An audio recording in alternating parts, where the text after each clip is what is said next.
Hello guys, আসসালামু আলাইকুম। একাদশ গ্রুপ আপনাদেরকে স্বাগতম। বর্তমান যেখানে আছি এটা হচ্ছে লিটন। আমরা সবাই তাকে ডন নামে চিনি। এখন তার খোঁজ খবর দিনকাল কিরকম যায়, কিরকম এত বছর তিনি বিএনপি করেছে, অনেক অত্যাচার হয়েছে। এখন দেখবো তিনি এখন কি কিরকম ভাবে আছে। আসসালামু আলাইকুম। ওয়ালাইকুম সালাম। আপনার নামটা কি? ওর নাম লিটন ডন। এক নামে সবাই চেনে, মোহাম্মদ লিটন ডন। হ্যাঁ, আমরা একটা শুনতে পাচ্ছি আপনি একটা যাত্রাবাড়ি একটা আপনার সাথে একটা অঘটন একটা হয়েছে।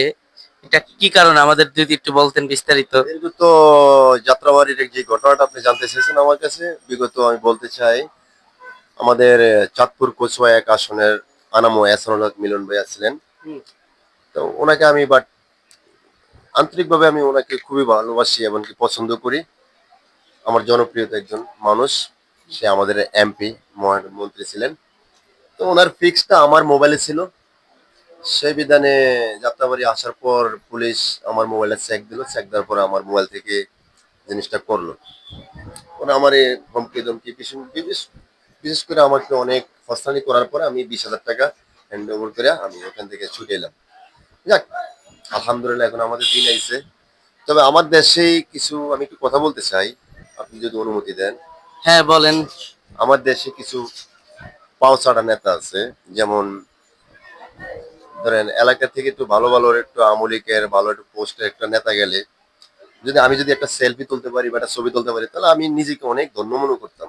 অনেক এটাই তো চলতেছে অনেক বর্তমান। বড় বড় মাপের মনে করে নেতা। কিন্তু আসলে আমি তাদের সাথে কখনো এটা করি নাই। Just আমি প্রকৃতভাবে বিএনপি করছি, মিলন ভাইকে ভালোবাসি, এখনো বাসি, বিএনপি করবো ইনশাল্লাহ যতদিন বেঁচে থাকি। আর ওরা একটা ছবি নিতে পারলে আমি অমুকের সাথে একটা সেলফি তুলছি, আমি কি জানি হয়ে গেলাম, ওনারা এটা ভাবে। তো অ্যাকচুয়ালি আমি এগুলা অ্যাক্টিভ করি না, আমি এগুলো লাইক করি না, বাট আমি লাইক করি মিলন ভাই সতলোক। আলহামদুলিল্লাহ জয়ের মালা তারি হবে ইনশাল্লাহ, সামনে নির্বাচনে আসবে। ও, বর্তমান আমরা দেখতে পাচ্ছি আপনার দিনকাল এখন কিরকম ভাবে কাটে, আপনি কিসের সাথে বর্তমান জড়িত আছেন, কি কোন কাজের সাথে? আলহামদুলিল্লাহ আমি এখন জব করে আমি, কারণ রাজনীতিও চলে, ফাঁকে ফাঁকে আমার পেট নীতিও করতে হবে, তাই না? হ্যাঁ, হ্যাঁ, তো আমার, আমি তো এমন যে শিক্ষিত মেধাবী ছাত্র নয় যে আমার চাকরি বাকরি আছে বা চাকরি করে খাইতে হবে তা না। তো আমি কাজ কাম করি। আলহামদুলিল্লাহ আমি কাজকে ছোট মনে করি না। যখন বিএনপি আসবে তখন এটা আমি চিন্তা ভাবনা করবো নেক্সট। আমাদের মিলন ভাইজান আছে, আমাদের অভিভাবক আছে, আমাদের ব্যাকআপ আছে। ইনশাল্লাহ আমরা তার জন্য যান প্রাণ দিয়ে অত্যন্ত করে চেষ্টা করে যাব। এমন বর্তমান আরো অন্য অন্য নেতারা আছে, যেমন আমি বলি আমাদের কচুয়াতে উম মাহবুব আলম মাহবুব ভাই, কাজী পরাত ভাই, এরপরে ইসমাইল প্রধান, শরীফ, জুবায়ের, আমাদের মহিন প্রধান, মহিন ছাত্রদলের সেক্রেটারি, এরপরে আতিক, বিভিন্ন অনেক আছে। আলহামদুলিল্লাহ তাদের সাথে আমার ভালো একটা সম্পর্ক আগের থেকে। তো বিশেষ করে আমি মিলন ভাইকে অনেকভাবে আন্তরিকভাবে আমি খুবই ভালোবাসি আগের থেকেও। আমাকে কচুয়াতে কিছু দেখ আর নাই দেখ সেটা আমি চাই না। আমার দরকার হলো দলকে টিকিয়ে রাখা আর দলকে ভালোবাসা, আর মিলন ভাইয়ের ভালোবাসা নেওয়া, আর আমার কাজ করে খেতে হবে এটা আমি 100% শিওর। আমি যে অন্যজনের মাথা বাড়ি দিয়ে খাবো সেটা আমি পারবো না। তবে দলকে ভালোবাসি এটাই। বর্তমান আপনি কি কোনো বর্তমান কোনো পোস্টে কি আছেন?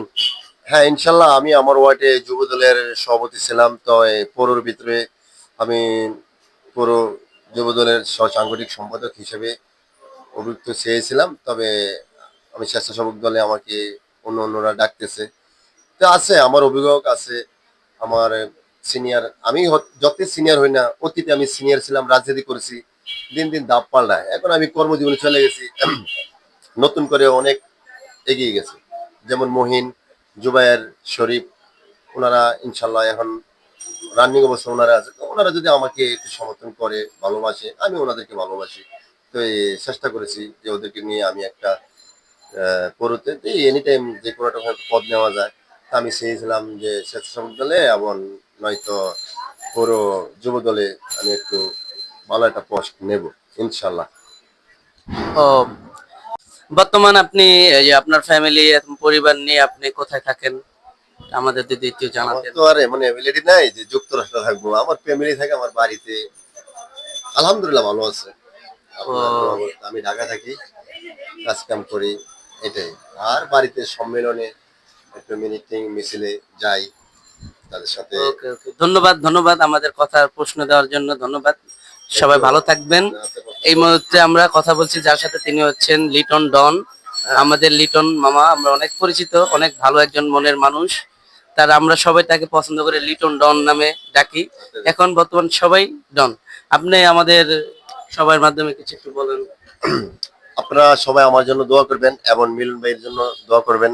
আলহামদুলিল্লাহ, সামনে নমিশন 100% আমরা কনফার্ম, এটা মিস্টেক হবে না। আশাবাদী, আমরা আশা করি ইনশাল্লাহ। মিলন ভাইয়ের কাজের উপরে ডিপেন্ড করে, কাজের যোগ্য হিসাবে মিলন ভাইকে ইনশাল্লাহ আমাদের তারেক রহমান দেবে এবং বেগম খালেদা জিয়া, ইনশাআল্লাহ। আপনারা দোয়া করবেন, এই বলে আমি সবার কাছে সমর্থন বিদায় নিলাম। আসসালামু আলাইকুম। সবাই ভালো থাকবেন, সব সময় লাইক কমেন্ট করবেন। একাদশ গ্রুপের পক্ষ থেকে আপনাদের সবাইকে ধন্যবাদ।